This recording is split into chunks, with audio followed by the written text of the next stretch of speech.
লিবাস আরবিতে কি বলে?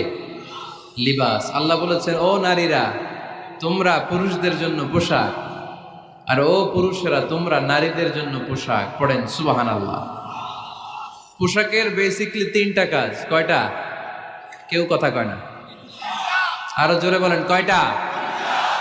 এখন আওয়াজ আসলো কোত্থেকে? আওয়াজ করে উত্তর দিবেন, চিল্লায় বলেন পোশাকের কাজ কয়টা? এভাবে শেষ পর্যন্ত খোঁচায় যেন সাউন্ড বের করা না লাগে, স্বপ্রণোদিত ভাবে উত্তর করবেন, ক্লাসের মতো হোক। তিনটা কাজ। এক নম্বর কাজ হচ্ছে পোশাক ইজ্জতের আবরু, লজ্জাস্থান ঢেকে রাখে, ঠিক কিনা? আমাদের লজ্জাস্থান ঢেকে রেখেছে আমাদের পোশাক।